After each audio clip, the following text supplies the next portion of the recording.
Bom, pessoal, novamente, boa noite. É um prazer ter vocês aqui novamente, todos. Eu vou pedir para o Cassinelli, antes da gente apresentar a nossa convidada de hoje, eu pedi para o Xavier e o Cassinelli darem uma boa noite. Xavier, Cassinelli e Cláudio. Boa noite a todos. Esse é um prazer estar aqui novamente na live do Manuel, né? Como já ficou conhecida. Com a Lívia hoje apresentando um assunto super palpitante, né? Que é a questão de automação e tal, e que tem muito a contribuir com o negócio de vocês também no futuro, por conta do que isso representa, né, em ganhos de produtividade e tal. Então, assim, estou ansiosíssimo para ver o que nós temos aí de novo dentro desse assunto aí. Xavier. Boa noite a todos, obrigado pela presença.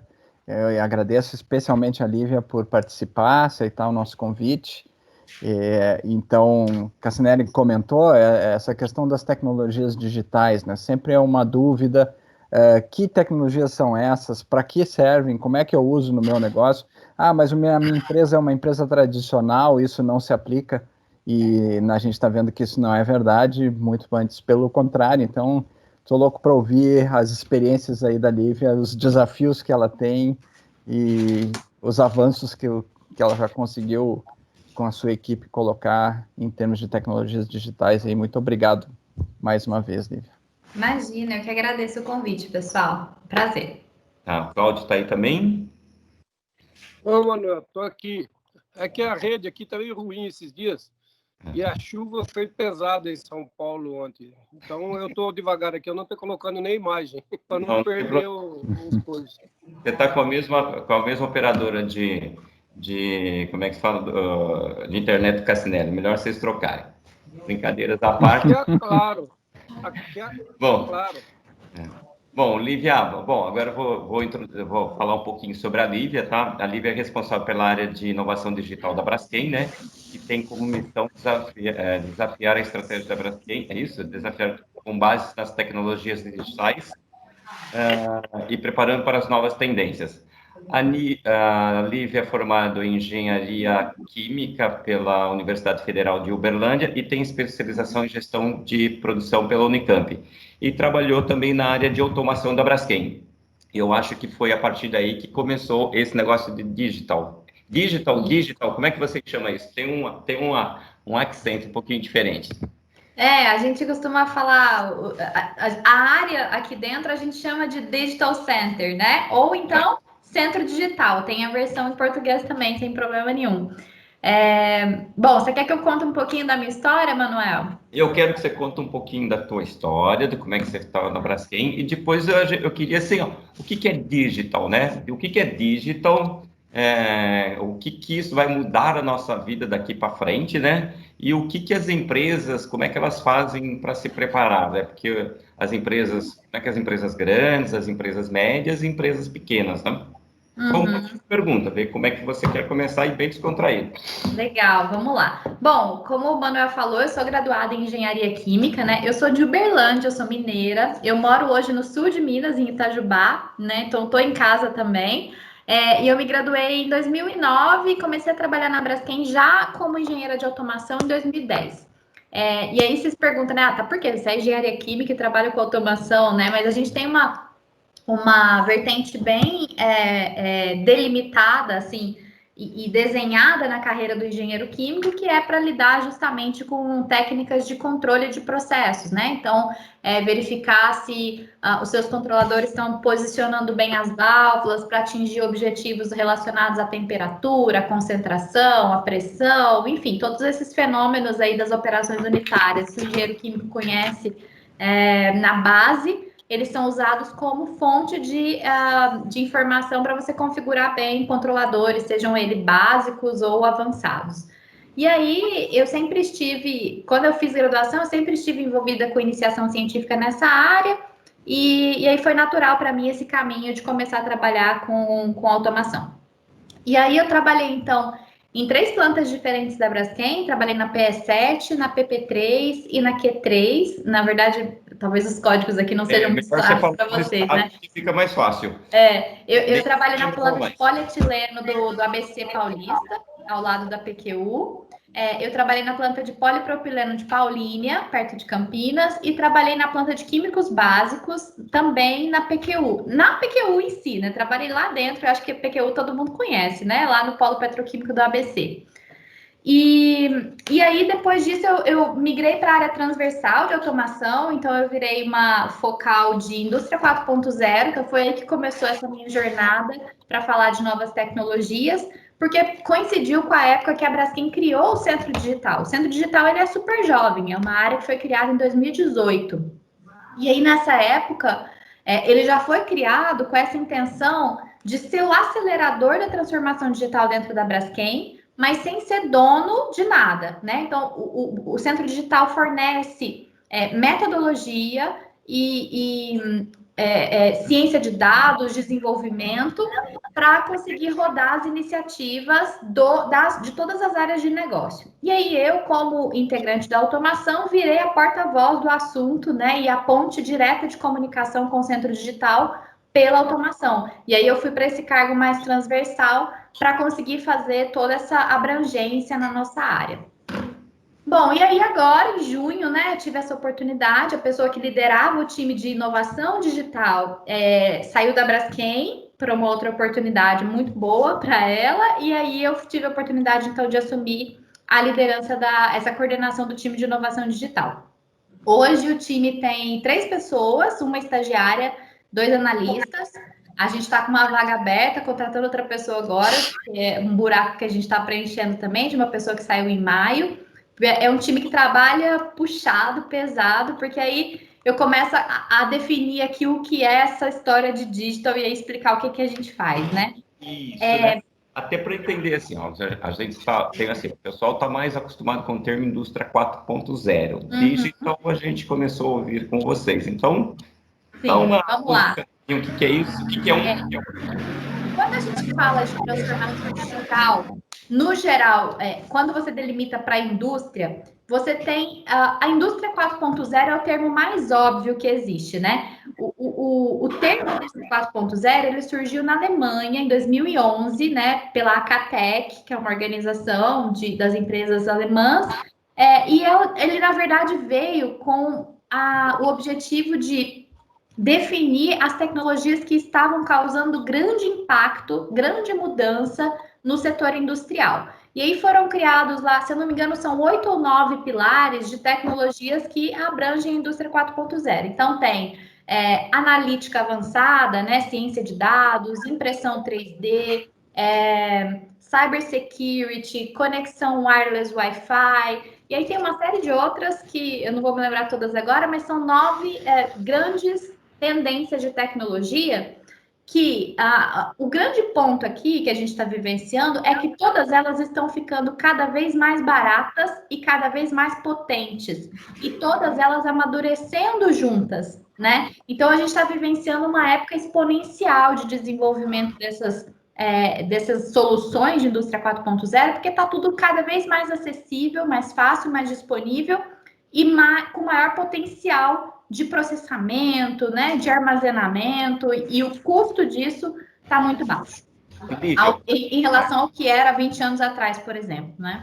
Olívia, faz sentido esse negócio da Alemanha, foi uma resposta que eles tiveram para o custo baixo de mão de obra da China, né? De você conseguir trazer a Alemanha para um nível de competitividade próximo que tinha com relação à mão de obras. Faz sentido. Exato.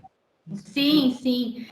E essa questão da mão de obra na indústria 4.0 é uma coisa que se discute bastante também, né? Porque existe todo aquele medo de, ok, essas máquinas todas vão substituir as pessoas, né? O que a gente vai fazer com essas pessoas que estão hoje na indústria, né? E aí o ponto que a gente sempre pega é que sempre tem uma atividade mais nobre para as pessoas fazerem, né? Elas sempre vão precisar entender o que aquelas máquinas foram programadas para fazer, para trazer algum tipo de solução de problemas quando necessário. Cada dia menos, mas a gente ainda tem essa noção, né, de que a gente não vai ter uma substituição completa, né, de de pessoas nas plantas. E uma outra coisa que eu gosto de citar como exemplo também é que hoje em dia qualquer negócio é possível de se virtualizar ou se digitalizar, né? Por exemplo, não sei se todos vocês conhecem o Airbnb, né? Que é uma empresa de locação de casas, de quartos, de propriedades que são de outras pessoas, que não é do Airbnb, ele não é dono de nenhum ativo, né? Mas ele hoje é muito maior em termos de valor de mercado do que a rede do Hyatt, por exemplo. A rede do Hyatt tem lá 50 mil funcionários e tem um monte de propriedades de hotéis físicos e tem um valor menor e uma rentabilidade menor que o Airbnb, que tem um time ali provavelmente de menos de 5 mil pessoas e não é dono de nenhum ativo. E é totalmente um negócio virtual. Esses são exemplos de... o pessoal, existe uma universidade no Vale do Silício, que é um polo de tecnologia, né, lá em São Francisco, e o pessoal chama essa universidade, que é chamada de Singularity, não sei se vocês também já ouviram falar, que é aquela universidade que não tem currículo fixo, né? Ela está sempre se modificando. Eles chamam essas organizações de organizações exponenciais, né? Porque justamente elas tiveram uma capacidade de expansão que foi difícil de se prever as mudanças com o olhar linear, né? Porque a gente às vezes tem um olhar de que, ok, vou dobrar de tamanho, vou triplicar de tamanho, vou quadruplicar de tamanho. Mas isso para a gente é sempre muito linear, né? A gente só consegue enxergar as retas, né? As linhas retas subindo. Quando você pensa em exponencial, fica difícil pensar na magnitude das mudanças que essas empresas trazem.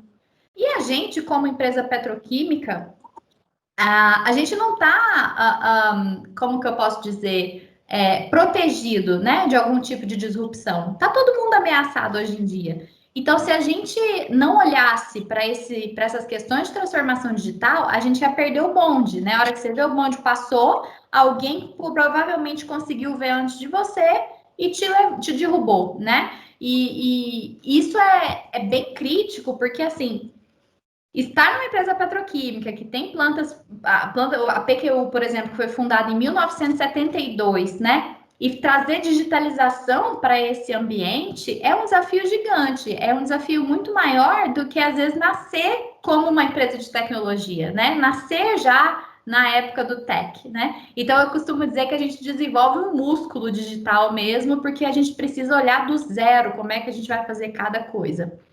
E toda essa complexidade, ela justifica o uso de novas metodologias de implementação de projetos. Então, assim, existem os projetos de engenharia, continuam existindo da mesma forma e vão continuar existindo por muito tempo, né? Então, você tem lá o famoso método waterfall, né? Com as etapas em cascata, faz primeiro o projeto conceitual, o projeto básico, o projeto detalhado, vai para aquisição dos materiais, compra, chega, instala, constrói, depois verifica. Então, todas essas metodologias, quer dizer, essas metodologias tradicionais, elas continuam existindo e elas funcionam muito bem para cenários que são muito previsíveis, que você já sabe o resultado final, onde é que você quer chegar. Agora, no caso de transformação digital, muitas vezes, se você pensa em conduzir um projetão de digitalização de uma planta inteira, que vai terminar daqui 3 anos, você com certeza vai terminar obsoleto. A hora que você terminar o seu projeto, você já vai estar muito atrasado em relação ao que aconteceu no mundo. E aí a gente traz uma nova visão. Desculpa te cortando assim, porque aí vai ficando as dúvidas. Posso ir te cortando, né? Claro, claro. Isso em função de... Porque assim, o que viabiliza isso muito foi, no meu entendimento, assim, o preço do hard abaixou significativamente. Então, você consegue colocar um monte de sensores, de controladores, que antes era muito caro para fazer isso. Uhum.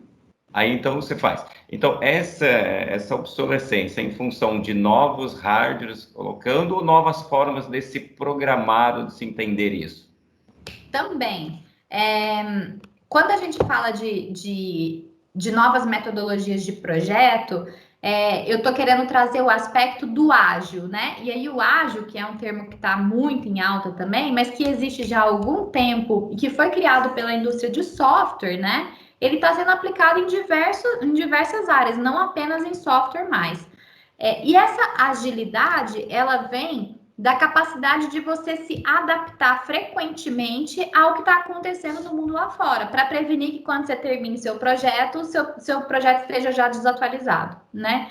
Então, a gente traz essa facilidade, a gente vê essa facilidade, essa instalação muito mais barata de hardware e também de aquisição de software, que hoje, na verdade, você não adquire mais licença, você paga um acesso ao software na nuvem e tá pronto, né? Você não precisa mais receber o CD, instalar, né? Você conecta com uma nuvem do seu fornecedor e o software tá lá rodando, seu acesso é direto.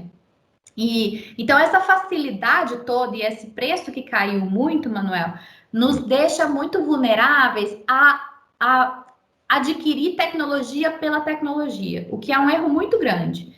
Porque muitas vezes as pessoas começam a ouvir, né? Nossa, tá todo mundo usando machine learning, tá todo mundo usando robô, tá todo mundo usando inteligência artificial. Eu vou trazer esse negócio aqui para minha planta, para minha fábrica. Vou querer usar isso. Mas usar pelo hype é um super erro, né? Você provavelmente vai estar desperdiçando dinheiro, você não vai ter certeza do problema que você está atacando. E aí que entra a missão do time de inovação digital. A gente tem uma missão que é muito focada em olhar o que está acontecendo no mundo, né? Ter esse olhar para fora, no sentido, ok, eu conheço a estratégia da Braskem hoje, e aí eu vou de anteninha ligada, né? Para identificar o que é que está sendo lançado de tecnologia que eu tenho que trazer para cá para as pessoas conhecerem, porque isso pode impactar a estratégia da Braskem. E por outro lado, a gente também faz uma abordagem que é internamente na Braskem, a gente vai fazendo pesquisas dos problemas. Então, a gente faz trabalhos, projetos focados em entender na raiz a origem dos problemas e, a partir daí, designar soluções digitais com esse conhecimento de mundo, de tecnologia que a gente conheceu lá fora. Posso fazer uma intervenção até para Claro. o pessoal que está aí entender um pouco como é que isso se traduz, né, em resultado para eles, né? Provavelmente eles já devem ter sentido, mas nunca se deram conta disso daí, né? Fala um pouquinho como é que isso daí controla melhor a planta e como é que isso se traduz em qualidade, regularidade, especificação mais estreita, etc. Transições mais precisas. Tem alguns exemplos que eu posso dar, de pelo menos 2 casos que a gente tem projetos em andamento, em expansão, que estão dando bastante resultado. Então, por exemplo, quando a gente tem lá o reator de polipropileno, por exemplo, né? Ele está lá produzindo polipropileno e tradicionalmente, para eu conhecer a qualidade daquele produto lá dentro, ou seja, o índice de fluidez, a densidade, o índice de solúveis em xileno, todas as propriedades físico-químicas ali desse polímero, eu preciso tirar uma amostra de dentro desse reator, levar lá para o laboratório dentro da unidade, né, vai fazer todo o teste, e aí, às vezes, 1 hora, 2 horas depois, eu vou ter o resultado daquela qualidade. Só que nesse intervalo, meu reator não parou, meu reator continuou operando e o operador está lá olhando as propriedades, fazendo ajustes no controle do processo. Quando vem esse resultado, e esse resultado saiu da especificação que eu estava imaginando que poderia estar acontecendo dentro do reator, aí eu vou aplicar uma correção. Só que às vezes essa correção é tardia, né? E aí todo esse produto que eu produzi, que está na linha, está indo para secagem, está indo para extrusão e está indo para o silo, ele vai ter que ser reprocessado com um produto prime para que eu não tenha um prejuízo na especificação geral daquele lote que eu vou vender para o meu cliente. Bom, isso dá trabalho, às vezes eu produzo mais do que o necessário, às vezes realmente vira um off-spec, né? A gente realmente não pode vender aquele produto como um prime, aí vira um produto que a gente chama de varredura, né? Isso nas plantas de PP, que é a que eu tenho mais conhecimento. Então, o que a gente tem feito? Existem formas de aplicar machine learning, que é inteligência artificial, que é aprendizado de máquina, realizado por software, que consiste em pegar uma série de medições de variáveis desse reator, então temperatura, pressão, concentração, enfim, vazão de catalisador. Big data, né? Você começa a montar seu Big Data, né? Exato, você começa a montar esse conjunto enorme de dados E você, baseado no histórico, né? Então, primeiro você começa puxando dados históricos de todas essas variáveis, comparando com os dados de laboratório e montando um modelo. Então, a máquina começa a entender como funciona o resultado, né? A interação daquelas variáveis com o resultado de propriedade físico-química daquele produto.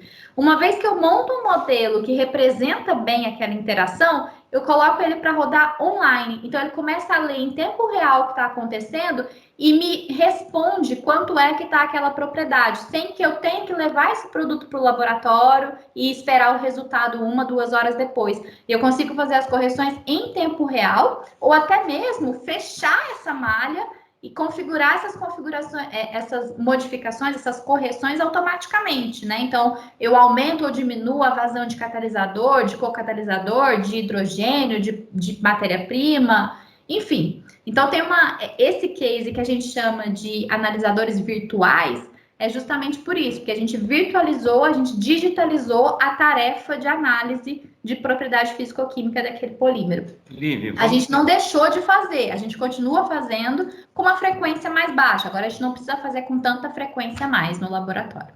Tá. Então, vamos tentar trazer para o nosso pessoal que seria o transformador, né? Então, ele está lá, ele está produzindo lá, talvez uma garrafa, o Gerson não está aí hoje, né? Ele está produzindo uma garrafa, então ele fica sempre com medo de estar na especificação abaixo. Então, às vezes, ele acaba colocando uma espessura um pouquinho mais grossa. Isso está custando dinheiro para ele, né? Se ele começar a coletar todos esses dados, ele vê onde tem tendência de máquina, variação de energia, variação de resina. Na hora que ele perceber que é isso acontecendo, o operador não precisaria. Se ele coleta todos esses dados, ele percebe essa tendência, possivelmente ele já vai ter um sensor da máquina que, antes de fazer isso, de ter o laboratório, já perceberia essa tendência, a própria máquina corrige e mantém o produto. Exato.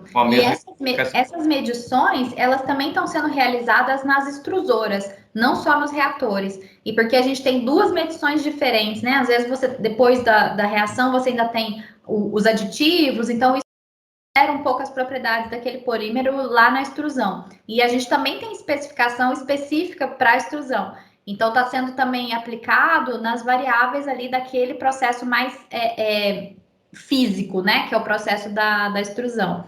E isso é super importante para o setup de máquina do transformador também, né? Então, se a gente tem um produto que tem menos variabilidade de qualidade, afeta diretamente e positivamente o processo de transformação que vocês conduzem também.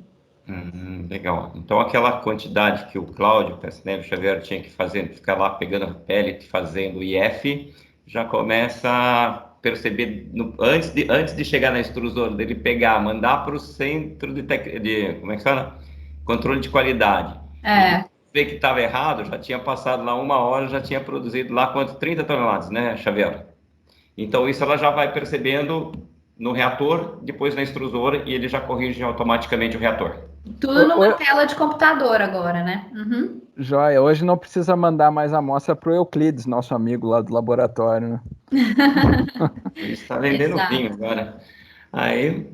Um outro caso muito interessante, que aí já não está tão associado com produto, mas com máquina, é o que a gente chama de manutenção preditiva, né? Então, a gente basicamente conhece aí cerca de 4 tipos de manutenção, né? Então, a corretiva, que é aquela que eu só faço depois que a máquina quebrou, e aí, infelizmente, eu tenho que ir lá e corrigir. Então, eu perco tempo de produção, né? Que a máquina fica parada de forma imprevista. A manutenção preventiva, que é aquela que eu faço periodicamente para evitar que um problema aconteça. Então, mesmo sem saber se vai acontecer um problema ou não, eu paro meu equipamento. É como se fosse fazer a revisão do seu carro, né? Você leva ele lá uma vez por ano para prevenir que ele dê algum problema no ano seguinte. Troca o óleo, troca os componentes, dá uma revisada geral. E tem a manutenção preditiva e, por último, a prescritiva. A preditiva é aquela que você prevê quando é que um problema vai acontecer, e aí você pode ou fazer manutenções até mesmo antes da preventiva que você fazia, ou você pode estender a campanha e não fazer porque os dados estão te mostrando que não vai acontecer problema na sua máquina. E aí, essa extensão de campanha que a gente geralmente consegue fazer, porque você está acompanhando de uma forma mais precisa o desempenho daquele equipamento, resulta em um aumento de produção, uma redução de custos de manutenção, né? E isso é feito, a gente tem feito para grandes equipamentos, justamente esses equipamentos que têm um volume aí alto, tanto do uso de mão de obra, quanto de preço de peças de reposição e também de impacto na produção, né?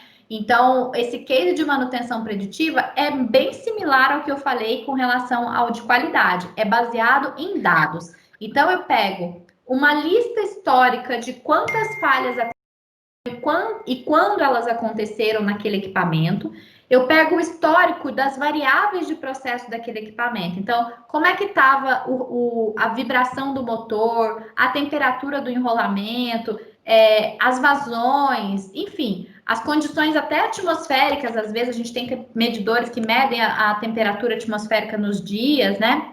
A gente cria um modelo, então, que começa a prever quando é que essas falhas do passado aconteceriam. E aí a gente ajusta ele até que ele fique bem preciso e comece a realmente adivinhar, né, que aquelas falhas aconteceriam. E aí, de novo, a gente coloca ele para rodar online, então ele fica lendo automaticamente as variáveis daquele equipamento e ele vai me dando alertas de, olha, seu equipamento não tá tão bom aí, não tá tão bom mais, vai lá dar uma olhadinha, dá uma ajustadinha, e com isso a gente vai estendendo a campanha desses equipamentos. Então, a gente tem feito isso para fornos, a gente tem feito isso para compressores, para bombas, né? Esses equipamentos mais críticos, que não podem parar, geralmente, e quando param dão um trabalhão danado, e a gente tem tido excelentes resultados também. E é claro que isso colabora indiretamente para a qualidade do produto também, né? Nós estávamos falando essa segunda-feira à noite aí, né? O Lourenço me corrige se eu estiver errado, exatamente sobre isso, né? Da vantagem de você ter um sistema que consiga fazer essa avaliação preliminar, né? Para evitar falhas. Sim, um dos casos de uso de tecnologia digital mais frequentes na indústria. É um dos que a gente mais vê sendo aplicado e sendo aplicado com sucesso, né? Hoje, você nem precisa criar isso por conta própria, né? Porque a gente optou por fazer assim. A gente tem pessoas que sabem programar, abriram lá o Python, que é um dos programas mais usados para machine learning, e estão programando e estão fazendo isso rodar online. Mas hoje em dia tem plataformas que você compra nesse modelo que eu comentei, que é o que a gente chama de software como serviço, né? Então você paga uma licença, uma mensalidade para usar esse software e lá você só faz as conexões. Olha, essa variável aqui que você tem que ler, essa variável aqui que você tem que predizer, ajusta para mim aí o modelo e me cospe o resultado. Então hoje em dia isso já está muito acessível. E realmente é uma coisa que quem não está fazendo está ficando para trás em relação a, principalmente, custos de manutenção. Olívia, vou fazer uma pergunta assim. Então, vamos lá. A indústria, quando a gente fala assim, indústria 4.0, está mais relacionado lá quando a gente está trabalhando mais na fábrica, os processos produtivos, isso aqui. Quando eu pego o digital, você envolve mais do que isso. Isso é uma parte, e aí você vai envolver também toda a parte de... Como é que se fala? Entra comercial, corporativo, né? Entra corporativo, entra tudo. Então, ele é bem mais abrangente. Exato. É até uma parte da pergunta que eu não te respondi, né, da outra vez.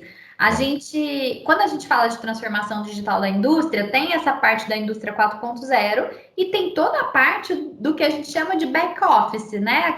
O corporativo que está fazendo a função ali burocrática dentro da empresa, ex-indústria, fora da indústria, fora do chão de fábrica. Então, por exemplo, planejamento de produção. Gente, fazer um esquema de planejamento de produção na Braskem que dê certo, que não erre, né? E que atenda todo mundo muito bem, sem desperdício, considerando até a distribuição logística, é um negócio muito complexo. Assim como, por exemplo, a previsão de compra de matéria-prima associada a esse planejamento de produção, né? Eu preciso comprar nafta, eu preciso comprar gás de refinaria, eu preciso importar, alguns vêm de navio, outros vão direto no pipe, nas tubulações, outros são carretas de propeno que eu compro para produzir polipropileno. Então, tem uma série de origens, uma série de destinos, e toda essa cadeia de supply chain é bem complexa. Então, de novo, o uso de dados, né, para a gente prever oscilações de demanda de mercado, oscilações de preço das matérias-primas, tudo isso ajuda a ter melhores planejamentos. Quais grades produzir em função dos pedidos? Quais grades e onde, né? Porque a gente tem várias plantas que produzem os mesmos grades, mas geralmente tem mais vantagem de produzir determinados grades em determinadas plantas, ou, por exemplo, tem grandes clientes como o Tetra Pak que certificam as nossas plantas para serem fornecedoras. Então, é só naquela planta que eu posso produzir o produto da Tetra Pak, né? Então, tem uma série de complexidades na questão do planejamento, que também está sendo agora utilizado tecnologias digitais, machine learning, inteligência artificial, para entender essas relações e fazer previsões melhores da produção. E aí, isso também dá para trazer para o transformador, né? Porque também, o que eles têm? Eles têm um monte de pedidos, tem um monte de clientes, tem que comprar matéria-prima e tem vários setups de máquina. Uhum. Acredito que deva ser muito similar, a troca de produto mais similar. Mas se a gente fosse ver o que é o primeiro, o que seria o primeiro passo para o pessoal começar a fazer isso? Olha, o primeiro passo é você entender onde estão os seus dados. Você precisa ter acesso a esses dados, né? Se hoje os seus dados estão em planilhas, ou estão em papel, ou estão, não sei, enfim, em gavetas, né? Às vezes está no papel guardado dentro da gaveta. Eu acho que, eu costumo dizer que o grande habilitador de tecnologias digitais é o uso de dados. É você entender e ter acesso à informação, porque a informação é que exponencializa as coisas, né? Quanto mais informação você tem, maior é a sua capacidade de fazer previsões e de entender as relações entre as variáveis do seu processo, da sua cadeia, né? Então, para a gente, como indústria, como Braskem, a gente tem, por exemplo, os historiadores de dados de processo, falando do lado industrial, né? Então, a gente tem lá um software que fica registrando minuto a minuto quanto estava cada variável do meu processo. E hoje em dia tem softwares, assim, muito acessíveis para fazer isso, que rodam nos PLCs, né? Que ficam ali armazenando, às vezes, meses, anos de dados, e você pode fazer uma extração desse dado e começar a trabalhar em cima disso. Outros dados, no caso do corporativo, o volume que você comprou, volume que você vendeu, né? Como é que variou esse preço ao longo do tempo. Todas essas informações que provavelmente estão em planilhas, estão em Excel ali, também são informações muito valiosas para você produzir modelos e tentar trabalhar na melhoria disso. E quem faz isso hoje? O pessoal fala assim, eu achei legal isso daí, eu queria fazer. Às vezes, eu tenho que contratar alguém, tem algumas empresas que pode vir e começar a me dar fazer uma avaliação. Como é que funciona isso? Manuel, Lívia, antes de você responder isso, eu queria que você fizesse mais um pouquinho mais adiante disso, de onde você chegou, né? Vamos supor que a empresa esteja totalmente vendida. Logicamente que ela tem que priorizar. O Eduardo está aí, ó. O Eduardo a gente estava conversando exatamente sobre esse assunto de predição de manutenção de equipamento essa semana, né? Mas, Lívia, eu queria assim, ó, vamos supor, você está com a tua programação cheia, né? Você vai atender com alguns critérios. Como é que você faz isso usando inteligência artificial tal, né? Para otimizar a melhor quantidade de produto fabricado, quer dizer, maior volume, melhor preço, melhor margem, esse tipo de coisa. Tá dentro disso que você acabou de falar, né? Eu não sei se eu entendi bem a sua pergunta, Cassinelli, mas assim, existem muitas regras de negócio que precisam ser implementadas ali naqueles modelos que a gente está interpretando, né? Então, por exemplo, essa regra que eu falei sobre a Tetra Pak só aceita produto que veio da planta tal. isso é uma restrição dentro do meu modelo, né? Porque a princípio o modelo ele está livre para escolher qualquer planta que ele pode te indicar. Olha, produz volume tal na planta tal. Mas eu tenho que impor restrições ou regras do meu negócio para que ele saiba o que ele pode escolher ou não. E tudo isso é feito através de programação, né? Então, todas essas variáveis, elas são inseridas nos códigos de programação para que a gente tenha esse resultado viável, né? Esse resultado alcançável em relação ao que deve ser feito, né? O que foi indicado por aquele algoritmo. Não sei se eu respondi a sua pergunta. Até um pouco mais em torno disso, você teria, por exemplo, condições de fazer uma simulação antecipando o resultado? Ah, sim. Sim. A gente pode, como você já tem um modelo pronto para prever, né, o melhor cenário de produção e de planejamento, você pode simular com certeza uma série de cenários. Então, você simula, por exemplo, um aumento do preço da sua matéria-prima para determinadas plantas, você pode simular uma queda de margem de determinados produtos também para o mercado. Você pode simular até, sei lá, um cenário de aumento de exportações ou de diminuição de exportações, né? Tem toda essa complexidade que com certeza é viável de ser feita nesses algoritmos. E aí você vai testando, né? E na verdade, o algoritmo, quando ele traz a otimização, que é encontrar o ponto ótimo ou a combinação melhor possível, o que ele faz é justamente isso. Ele vai, como a capacidade de processamento é muito grande, ele consegue simular uma série de cenários e decidir qual deles deu o melhor resultado naquelas combinações que ele fez. E aí ele cospe aquele resultado para você, baseado nessas simulações que ele conseguiu rodar. Eu tenho uma curiosidade. Pode falar, Cláudio. O Cassinelli é o segundo maior produtor de resinas plásticas no país. Ele precisa de 30% mais da resina nesse mês. O algoritmo, ele é matemático e é lógico. Como é que você resolve isso? Aí eu acho que a gente também está limitado em relação à capacidade de produção, né? E existe também a equação no meio aí, que é a equação do estoque, né? Então, claro, estoque é uma coisa que gera custos, né? Quanto menor você tiver seu estoque, melhor. Mas a gente sabe que precisa ter um certo pulmão justamente para atender essas demandas que às vezes chegam de clientes que vão aumentar muito o volume no mês seguinte. E lógico, tem o time, né, dos gerentes de conta que vão estar sempre acompanhando de perto com esses clientes para entender que variáveis são essas que a gente tem que trazer para dentro do modelo para dar tempo de se adequar a essa produção e conseguir atender todo esse aumento de demanda, né? É um mundo muito complexo. Só isso que eu sei te dizer, viu, Cláudio? Ele sai da lógica, né? Porque aí você tem que olhar o aspecto comercial, né? Por Exato. isso que eu perguntei. Eu adoro esse negócio de lógica, viu? Eu sou técnico. Isso é muito legal. Eu também gosto muito. A gente teve também, eu conheci há pouco tempo, que uma das nossas missões também é fazer contato com startups, né? O que são startups? São pequenas empresas de base tecnológica que têm produtos muito específicos para determinados mercados.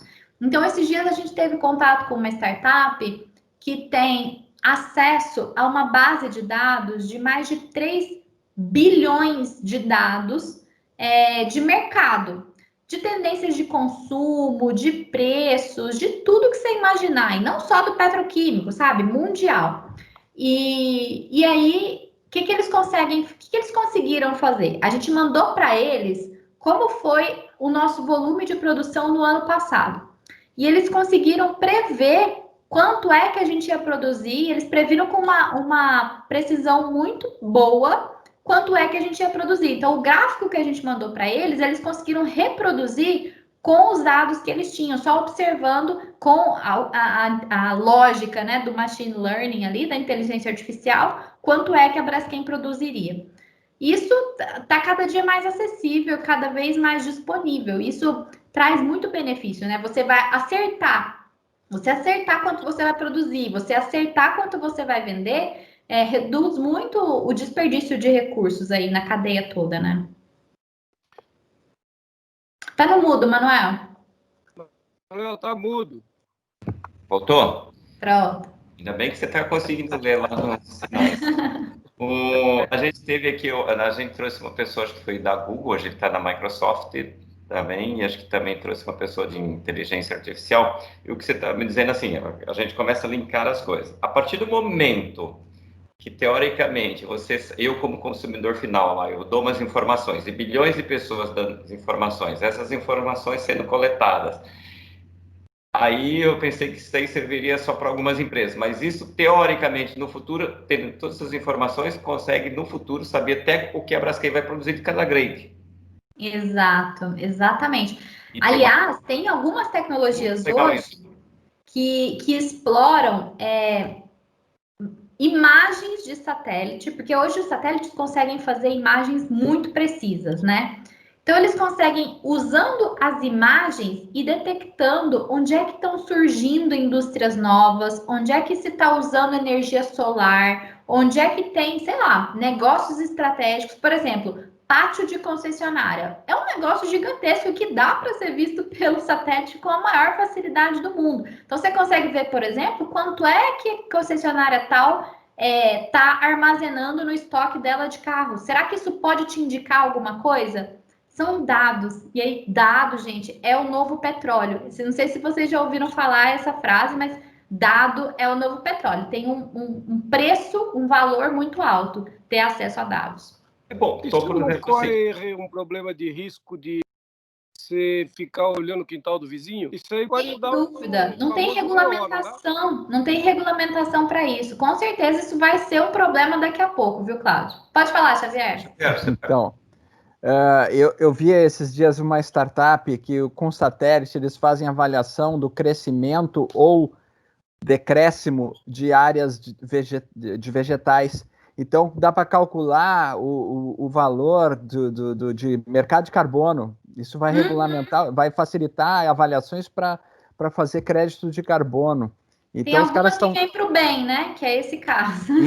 Então dá para saber exatamente quem é que está investindo e realmente capturando carbono e quem está lançando carbono, né, Isso é muito sensacional, né? E aí, outro exemplo que eu trago é o Waze, né? O Waze é uma empresa de Israel que surgiu também sem ativo nenhum, porque antes do Waze, o que existiam? Existiam aqueles GPS, né, que você comprava, botava no seu carro, e eles eram muito baseados em sensores. A Europa tinha muito disso, a Nokia chegou a comprar uma rede de sensores gigantesca, gastou bilhões, e o Waze fez o quê? Ele deu um aplicativo para cada pessoa colocar no seu celular e você manda a informação para ele. Ele não precisa de sensor nenhum. O seu celular é a informação, é o sensor. E ele também tem um valor de mercado hoje muito grande. A Nokia morreu, né? Não existe mais Nokia. E, de novo, foram coisas que foram habilitadas pelos dados, pela informação. E você sabe, só por curiosidade, você sabe por que o Waze, o que era originalmente o Waze? Não sei, me O conta. Waze era o seguinte, era para controlar os sinais de Israel, né? O fato de você ter um fluxo de carro numa determinada direção fazia com que os sinais abrissem ou fechassem na direção preferencial, né? Então, originalmente era isso. Tá vindo mais carro aqui, deixa a luz acesa ali para eles passarem, depois fecha aquele sinal. Exatamente. E Legal. depois evoluiu para esse outro negócio, né? E Bacana. teve um brasileiro que perdeu a oportunidade do setor de plástico, não vou falar quem é, que perdeu a oportunidade que foi oferecido para ele, né? De ser sócio do Waze, né? Uau! Ofereceram nessa época aí, por isso que eu sei da história, nessa época aí, e ele não quis porque achou que era um negócio muito exótico e que ninguém ia pagar por isso. Né? E é judeu. Certamente. Então, esse negócio... Olá, pessoal. Oi. Edilson, tudo? Oi, Edilson. Oi, Edilson, eu ia falar de você e do Eduardo daqui a pouco, mas pode falar. Tudo bom? Tudo bem. Lívia, nós aqui estamos fazendo o sensoramento da fábrica. Uhum. Tá? Somos uma indústria de sopro tá? E nós temos um problema, principalmente aqui no Rio Grande do Sul, que os nossos índices de umidade são muito elevados. E quando você tem muita umidade, os moldes começam a suar. Então você tem que reduzir a temperatura da água e reduz o ciclo, né? Para que os frascos não saiam suados, aí, principalmente no setor de cosméticos, que é muito mais criterioso nesse quesito. Então, nós passamos a ter todos os dados. Começamos com pressão do ar, temperatura da água industrial, temperatura da água gelada, né? E agora nós estamos monitorando a umidade do ar. Tá?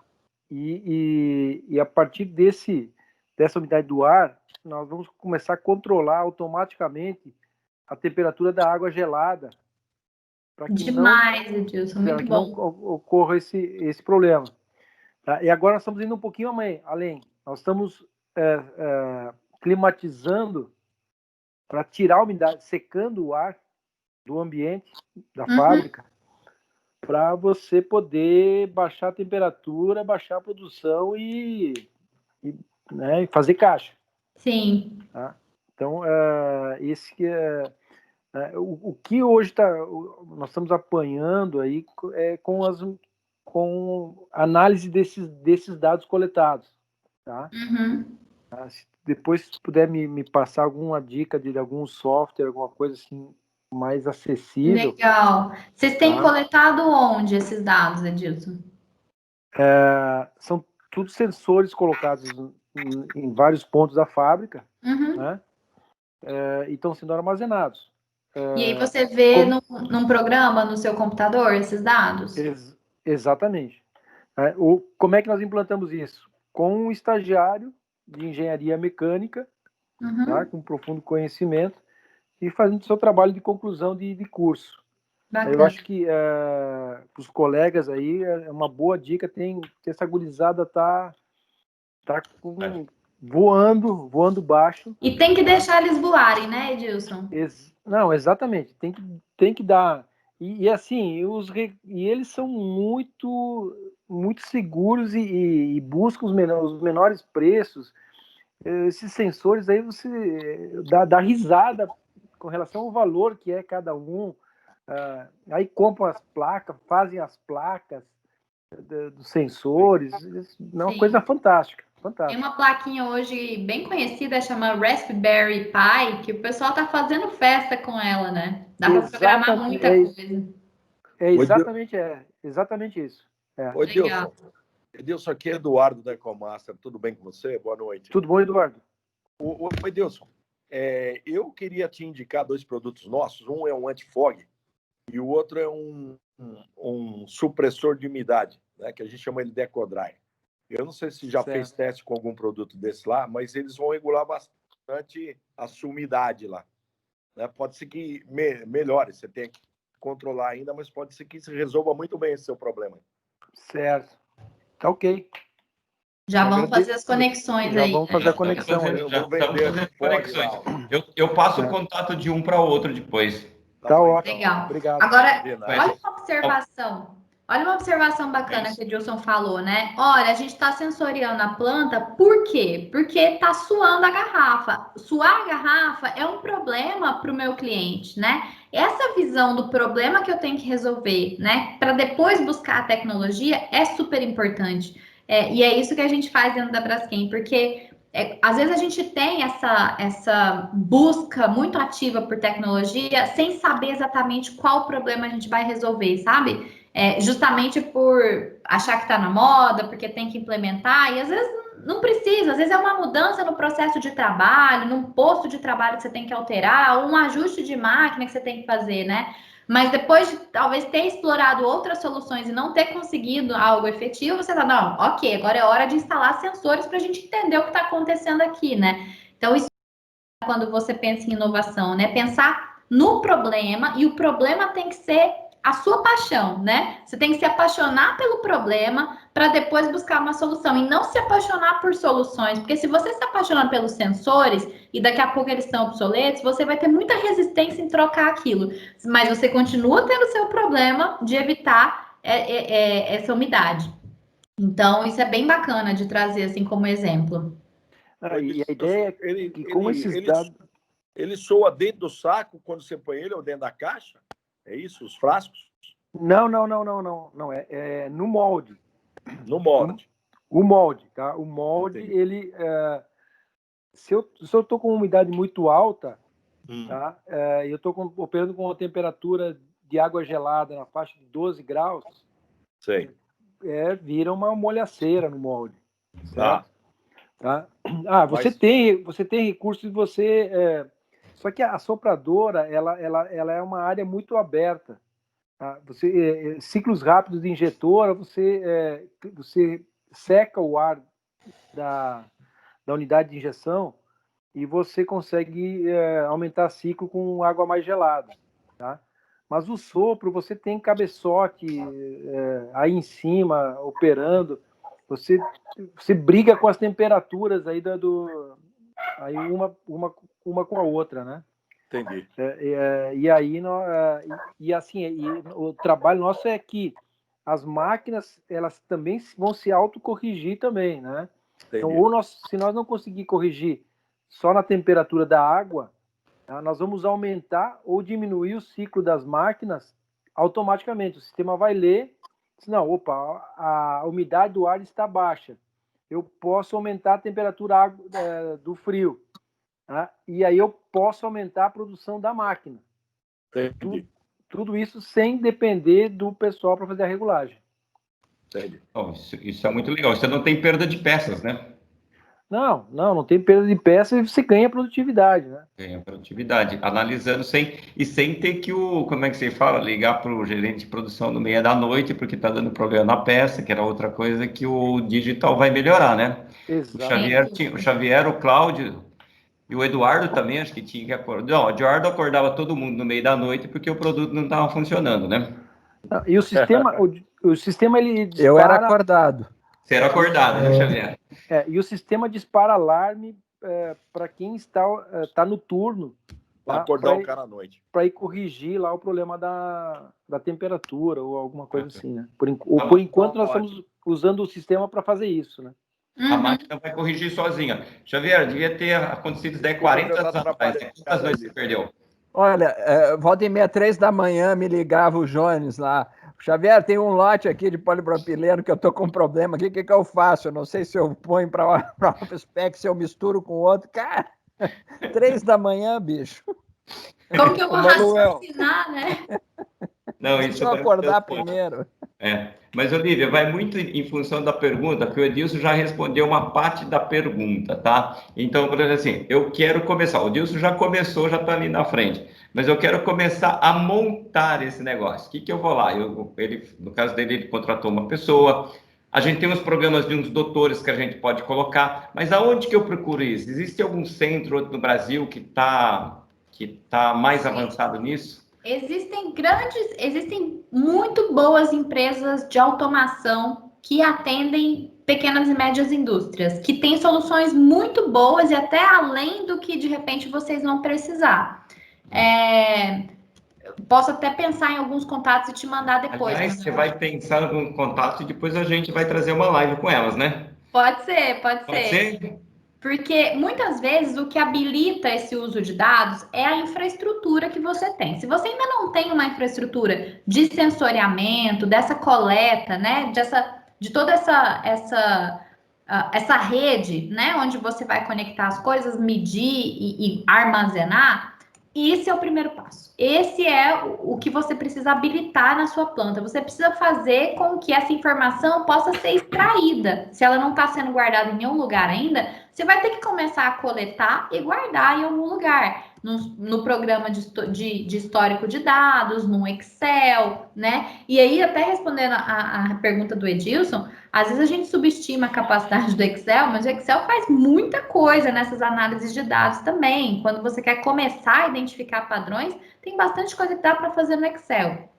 Tem um outro software estatístico que a gente usa muito, que é mais para qualidade, né? Para você verificar média, desvio padrão, essas tendências, essas correlações, que é o Minitab, que é um software também muito conhecido. Ele já é um software de mercado um pouco mais caro, mas que o pessoal usa muito em melhoria contínua, né? Para verificar essas variáveis estatísticas.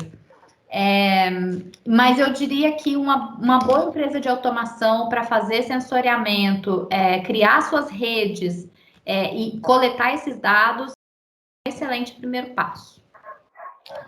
Legal. Posso complementar? Eu conheci uma empresa aqui em Caxias do Sul que faz esse trabalho e eu assisti a alguns vídeos deles e conversei com eles. E eles têm soluções assim fantásticas. Eles têm um sistema, uma equipe de engenharia hoje que trabalha dentro da fábrica então não é só software, eles entendem do hardware da área de transformação, metal mecânico e plástico principalmente, né? Então depois se quiser eu posso te dar a dica aí, Manuel, para a gente convidar a pessoa para fazer um rap aqui, eu acho que seria legal até para ele comentar e a gente sobre isso. Convida a Lívia para fazer o contraponto, né? Mas sem dúvida. Claro, é ótimo. Tem uma empresa muito famosa que atende muito usina de álcool e açúcar, que a gente conhece assim por ser uma empresa bem de base de automação mesmo, que é a SMAR, SMAR. Eles têm sistemas muito acessíveis e fazem coisas muito boas, assim. Não é um fornecedor que, por exemplo, nós como Braskem vamos escolher, porque às vezes ele não tem a capacidade competitiva que os outros grandes fornecedores do mercado têm, né? Só para vocês conhecerem, os nossos grandes fornecedores de automação se chamam Emerson, Yokogawa, Honeywell, Schneider, né? São esses grandes fornecedores do mercado. A gente tem contratos e parcerias estratégicas, então a competitividade deles é muito alta. Mas eu sei que para o mercado de usinas de álcool e açúcar, por exemplo, a SMAR domina, assim, eles têm muitos sistemas muito bons e muito acessíveis. Nossa, SMAR é antiga, na região, no interior de São Paulo, não é? Exatamente. O Cláudio aí, que é de Ribeirão, deve ter ouvido falar alguma coisa já. Bom, pessoal, tá aberto.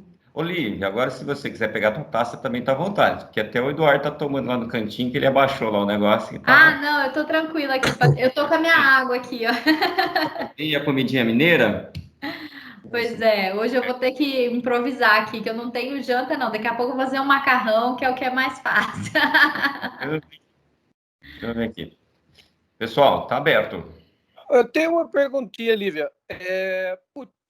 Vamos supor que eu seja um transformador de plástico. Eu tenho vários operadores e muitas vezes os operadores eles são pessoas assim, muito dedicadas para a máquina, mas não têm um conhecimento sobre algoritmo, esse tipo de coisa. Como é que tem que ser o perfil desse profissional?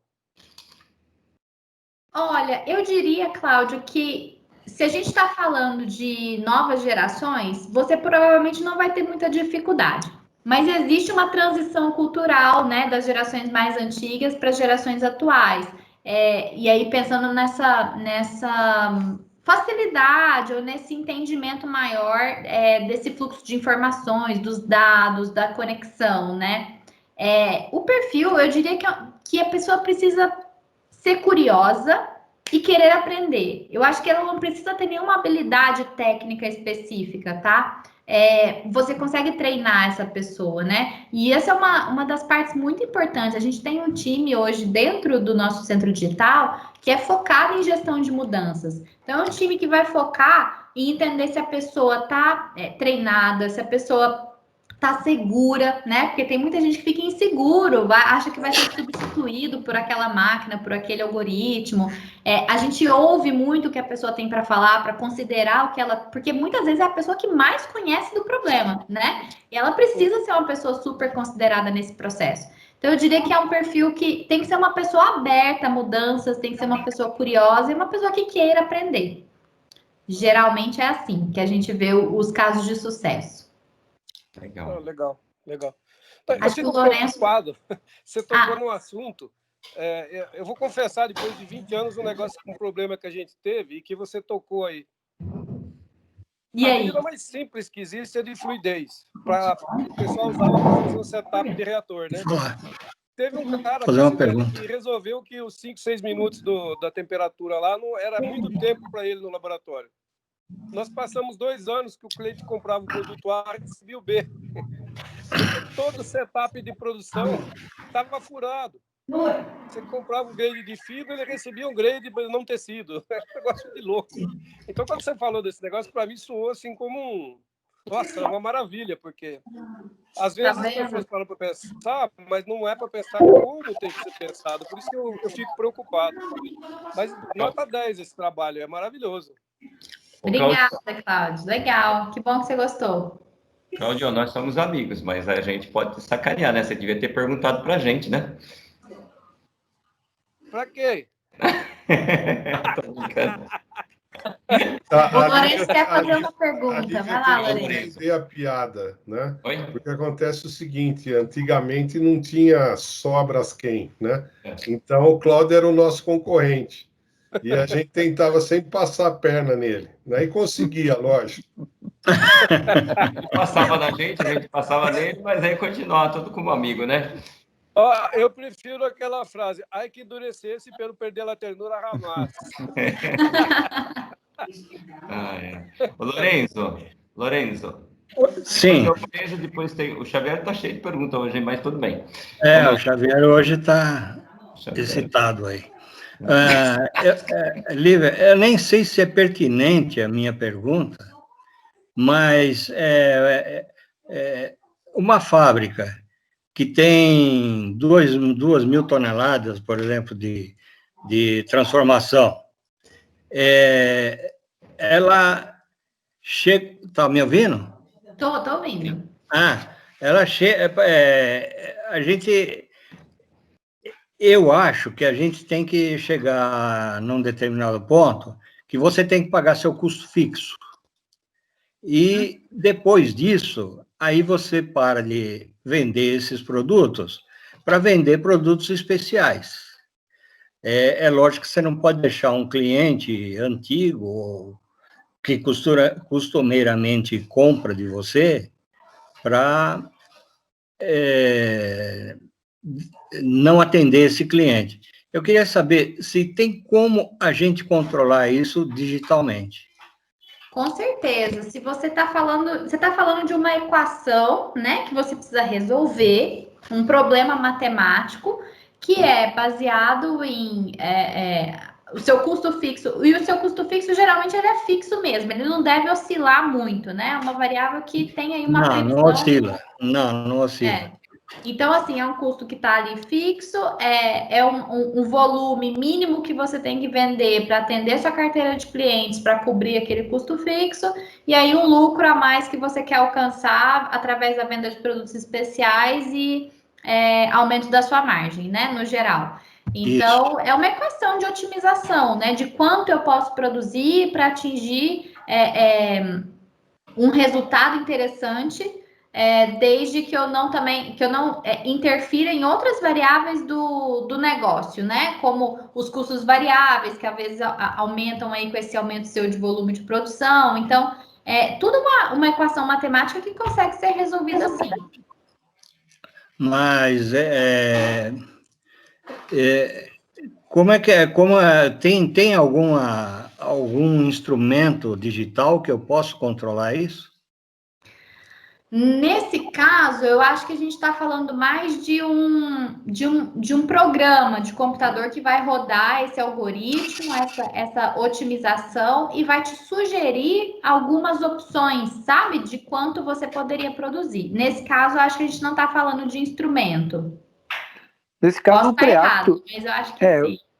O Preactor atende isso. Você ouviu, Lourenço? Acho que o Edilson está falando. Não ouvi o que ele falou, não. O aplicativo, o Preactor, tá? Ele faz a análise de como você quer maximizar o teu PCP. Tá? Nós não temos na indústria de plástico, mas uma outra unidade nossa, que nós temos um número de setups muito elevados, principalmente em época de safra, que nós implantamos o Preactor. E ele é excelente, tá? E você faz a reprogramação de uma fábrica inteira em menos de 2 horas. Que ótimo. Ele te aponta o ponto melhor de setup. Eu anotei aqui, Edilson, né? Isso. Eu anotei aqui e nós vamos dar uma olhada nisso daí. Muito obrigado, tá? Acho que tem o Xavier e tem... o Benatti entrou aí também. O Benatti estava aí com a gente a semana passada. Boa noite, Vamos Benatti. lá, Xavier. Então, não, eu queria perguntar, assim, a gente falou muito sobre coisas que estão relacionadas ao chão de fábrica, né? Automação do chão de fábrica, programação de produção, né? Mas, assim, tem outros desafios da tua área, em outras áreas, digamos assim, comercial, logística. Tu falasse um pouco de suprimentos, né? Mas digamos assim, saindo um pouco só desse chão de fábrica, porque as empresas também têm questões comerciais, também têm questões logísticas, onde podiam aproveitar essas tecnologias. A gente tem uma mini empresa, entre aspas, né? É um produto digital que a gente criou, que se chama LoadChark, que é para logística. O que é esse produto? É uma plataforma, um site, onde, por enquanto, só a Braskem que usa, tá? Mas isso é um possível produto para a gente começar a vender para clientes também. É um produto onde você entra nesse site e você consegue fazer toda a gestão de frete. Então, você tem, por exemplo, os fornecedores, os transportadores que entram lá e ofertam os seus fretes, né? Você pode fazer os seus leilões lá dentro. Você pode acompanhar o seu frete, de onde ele saiu, para onde ele vai, e ele também sugere a melhor rota. Ele tem a inteligência artificial para te indicar pelo algoritmo qual é a melhor rota de entrega para você cumprir todo aquele planejamento do frete. Então, esse é um exemplo também bem focado em logística, e que aqui no Brasil é uma coisa bem importante, né? Porque a nossa malha aí rodoviária é a mais importante para a gente no transporte dessas mercadorias, né? E a gente tem visto também aplicações do monitoramento, por exemplo, das condições desses caminhões, né? Como é que eu sei se o meu produto, sei lá, não passou por uma condição, sei lá, que tomou chuva ou passou por muita umidade, né? Que pode ter danificado. Da mesma forma, a gente tem visto, por exemplo, sensores que são instalados nas carretas de propeno que a gente recebe, né, para monitorar a pressão, a temperatura, evitar aquelas aberturas da PSV que a gente sempre vê nos estacionamentos aí. Então, tem muita tecnologia na área de logística, tem bastante mesmo. Tem outras também associadas a funções puramente burocráticas, como, por exemplo, o cliente assinou o contrato e te mandou uma foto do contrato assinada. Hoje em dia tem aplicativos que você tira a foto daquele contrato e ele já detecta automaticamente todo o texto que está escrito ali e já registra isso para você no seu sistema, sem que você tenha que fazer toda essa tarefa manual, né? Então, é a robótica aplicada a processos corporativos, a processos burocráticos de escritório mesmo. Então, isso, nossa, tem muita aplicação interessante. Legal. Na verdade, o que o digital está fazendo você tinha lá um negócio, software, hard, indústria 4.0, logística, ou seja, está trazendo tudo isso daí para uma única plataforma, integrando tudo, que funcionava em áreas separadas. Eu vou dar um exemplo até mais complexo agora para vocês. A gente acabou de finalizar uma pesquisa em confiabilidade humana. O que é confiabilidade humana? É um tema que envolve tudo que a pessoa pode desenvolver e que esteja associado à maximização de produção e minimização de desvios, seja de qualidade, de segurança, né? Incidentes, acidentes, tudo que envolve ali o trabalho das pessoas que pode gerar efeitos no seu processo. E aí a gente estava estudando tecnologias para trazer melhorias para essa parte de confiabilidade humana. Uma das que a gente descobriu não, porque não é tão novo, mas a gente trouxe como uma opção é a utilização de analítica de vídeo. O que é isso? É uma câmera que fica voltada para um determinado lugar do seu processo, da sua fábrica, e ela fica ali vigiando, entre aspas, ou acompanhando o movimento das pessoas. E aí, por exemplo, se ela encontra uma ferramenta caída no chão, se ela encontra um obstáculo num lugar de passagem, ela vai detectando esses pequenos incidentes que podem acontecer e ela gera alertas. Então, ela manda um alerta, um alarme para algum lugar para a pessoa ir lá corrigir aquele desvio. Ela pode ficar apontada para uma escada e verificar se todas as pessoas estão pegando no corrimão, começar a medir essa taxa de quantas pessoas estão usando o corrimão ou não para evitar o risco de queda. Quantas pessoas estão correndo, né? Que às vezes dentro da planta a pessoa está com pressa, quer ir embora lá logo, acaba correndo, tropeçando, quebra a perna, quebra o pé, quebra o joelho, né? Então isso também dá para se detectar. A gente achou super interessante. Tem uma outra que é ainda mais interessante, que é o uso de às vezes, sabe, smartwatch, né? Essas pulseirinhas que você bota no braço, ou mesmo alguns dispositivos que se conectam até na cabeça para medir o seu nível, aspectos da sua saúde que podem estar relacionados com o seu nível de atenção, foco e aspectos cognitivos, né? Então, assim, um operador hoje na Braskem, ele senta no painel, o operador de painel, e ele tem que ficar ali 8 horas trabalhando naquele computador de forma concentrada, porque depende muito dele a segurança do processo, né? Apesar da gente ter várias coisas que são automáticas, o operador tem um papel fundamental. Como é que eu sei que aquele cara está realmente habilitado para fazer algumas atividades mais críticas, de repente, naquele dia? Alguma manobra de mudança no processo? Então, eu posso usar essas tecnologias para medir se ele tem o nível de atenção necessário para fazer aquilo. Isso também é muito usado em motoristas de caminhão, né? Tem um boné que a Ford patenteou, que o caminhoneiro coloca o boné e aí tem uma câmera que fica observando o movimento dos olhos e também um acelerômetro, né, que fica verificando o movimento da cabeça, para verificar se ele está indo para frente ou para trás. E quando ele detecta que o cara está começando a ficar sonolento, porque o movimento do corpo tem um padrão de sonolência, ele liga uma lâmpadazinha bem na ponta do boné, ele vibra o boné e ele solta um apito. Então, assim, não tem condições do cara dormir, sabe? Dá Então, um choque no motorista? Dá um choque no motorista. Bota um cachorro para latir lá do lado, né? Mas é uma tecnologia super importante para a segurança. Algo similar a gente viu com a Marco Polo. A Marco Polo fez uma live aqui que estava falando sobre biossegurança e ela falou exatamente de colocar uma câmera para o motorista do ônibus. É muito fácil fazer isso hoje, muito fácil. Que é baixar os sensores. Exato. E a conectividade está disponível em qualquer lugar, né, gente? O 3G, o 4G, daqui a pouco vem o 5G, vai revolucionar ainda mais. É um tema que a gente quer trazer também ao 5G, porque o 5G vai mudar significativamente a coleta de dados, tudo isso vai como é que fala? Vai virar um exponencial, né? E aí você vai ter muita desinformação, né? Uhum. A Nath quer fazer uma pergunta. Nath. Doutor Benatti, vamos lá. O microfone está fechado. A câmera também. A câmera também? A câmera estava aberta. A gente quer saber se você está com aquele vinho português ou se já está com outro. Não. Dá para ver, a câmera está liberada, pelo menos. Agora está liberada. Tá, agora está. Então, eu não ouvi a tua palestra, mas esse tema é um tema assim, que tem me despertado muita curiosidade, né?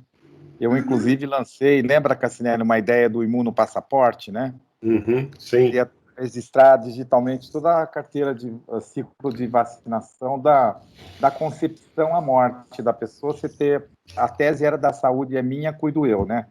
Por exemplo. Por que a gente não tem isso ainda? Me conta, é um negócio super fácil. Cara, eu não sei, porque eu, na verdade, mandei para o Einstein e só que aí a tecnologia que estava usando era toda de blockchain. Por quê? A ideia era, por exemplo, eu tenho um amigo que também é físico, está numa linha de detecção com o smartwatch, tem até uma tecnologia que ele desenvolveu, que esses batimentos, alterações de batimento cardíaco, área de, como se diz, de fluidos, né, suor, tal, que a Mercedes-Benz, por exemplo, há muito tempo tem detector de fadiga. E os principais clientes dele que eu pedi para ele, acabou vendendo para a Vale na manobra de mina, né, que é muito problemática, aqueles caminhões gigantescos lá, detecção de fadiga, mas ela dá uns algoritmos que começam a levar você, por exemplo, ao nível de se você ficar sabendo se a pessoa que aumenta certos parâmetros dos sanguíneos, se a pessoa não está dormindo, se ingeriu álcool, se está tomando uma medicação, interagindo com qualquer coisa tal, inclusive para prever evolução de curvas patológicas, né?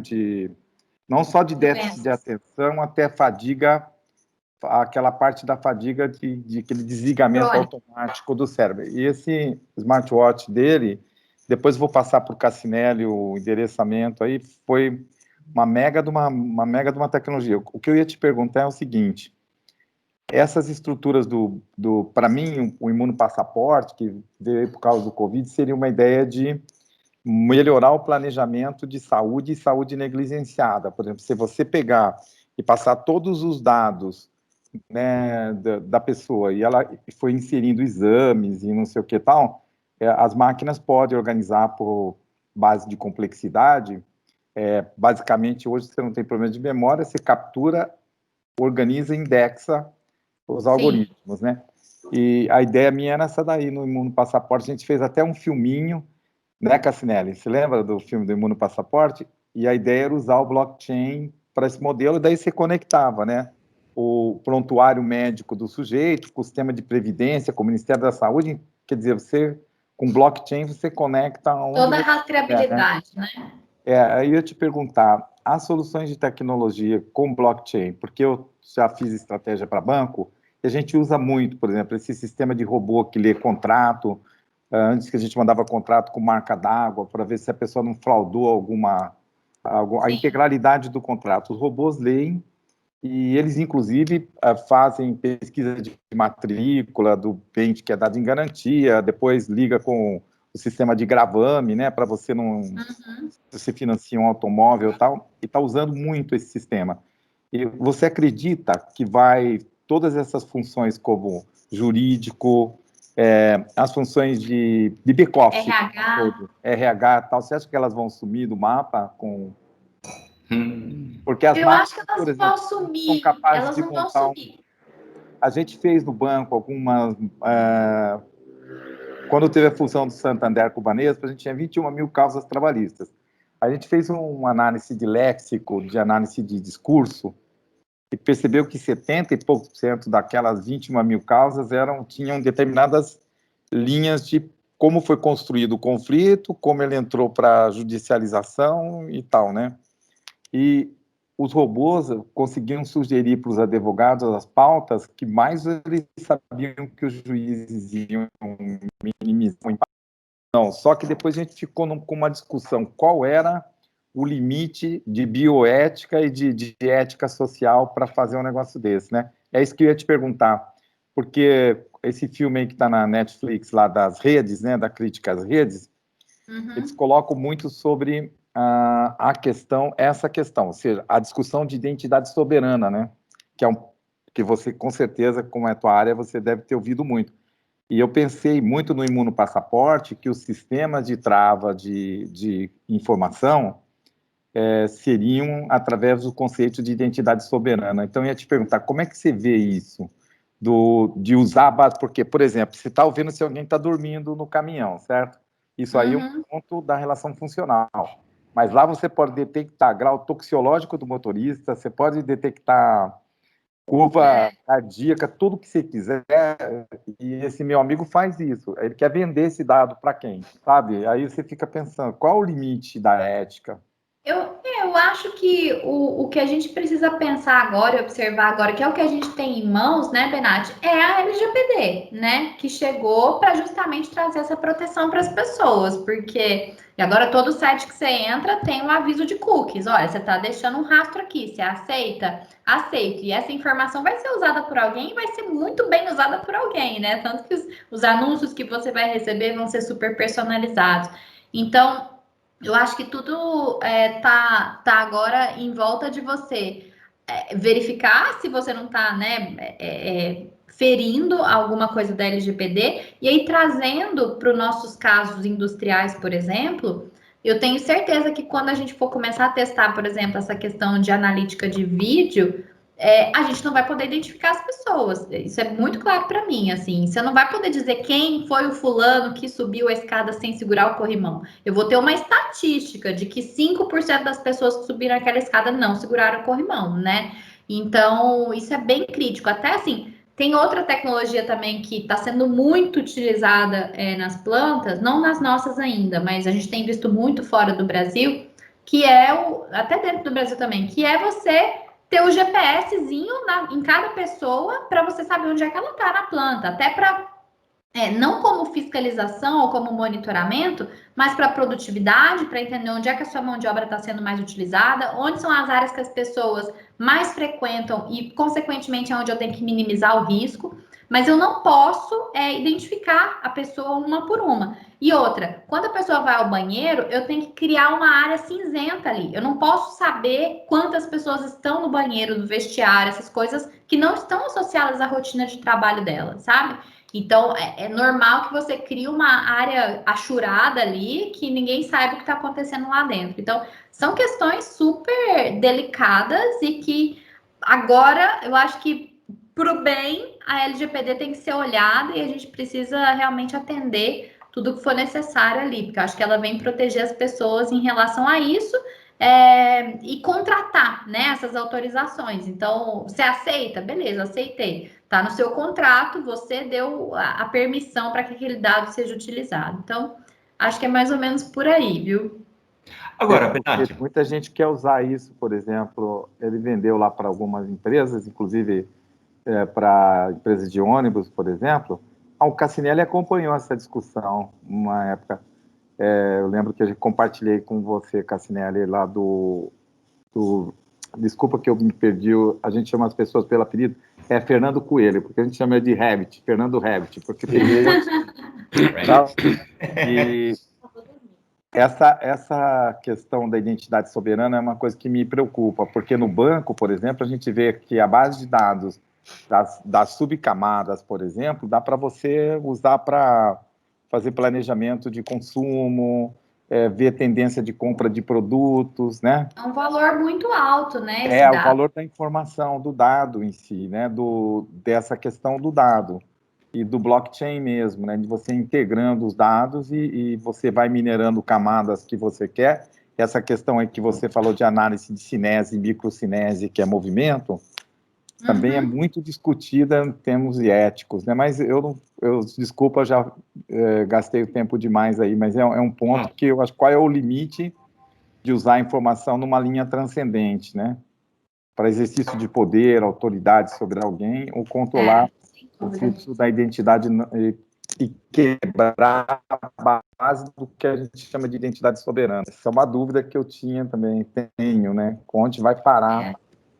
Vamos ver se essas respostas vão chegar algum dia aí, né? Tenho certeza que as discussões só começaram. A gente tem muito ainda para falar.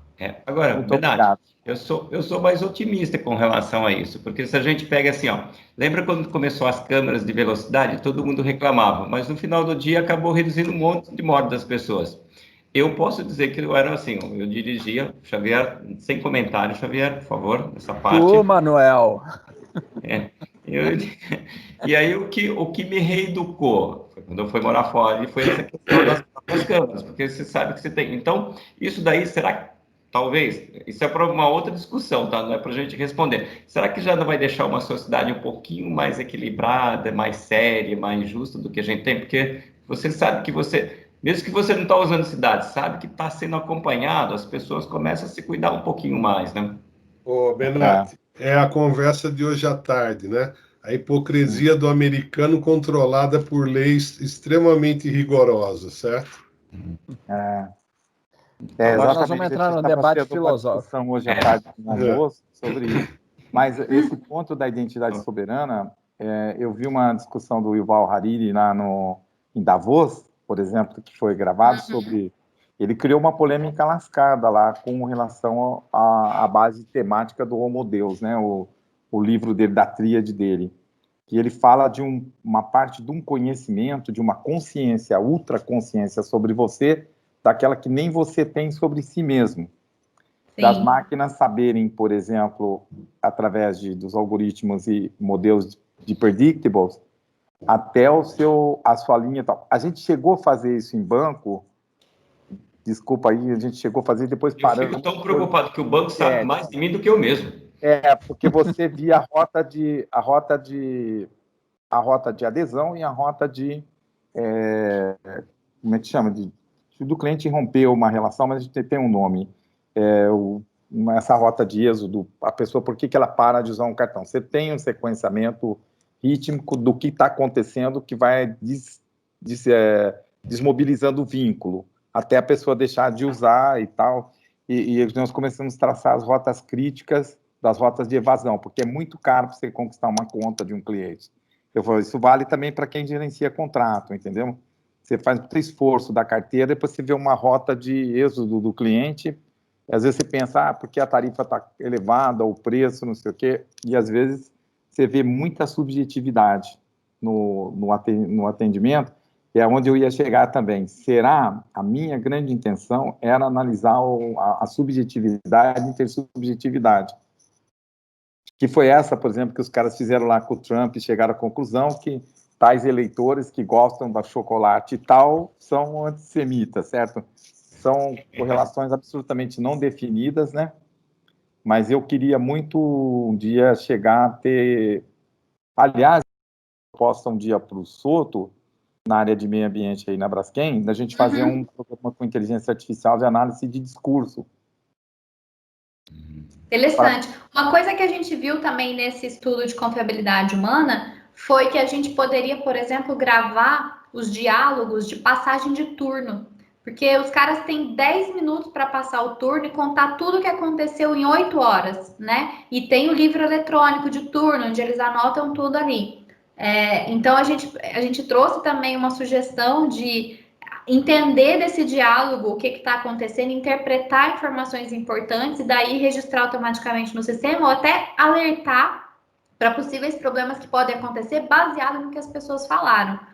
É uma coisa que já é viável de ser feita. A gente tem o Dialogflow, que é uma ferramenta do Google que já está sendo muito usada para isso, né?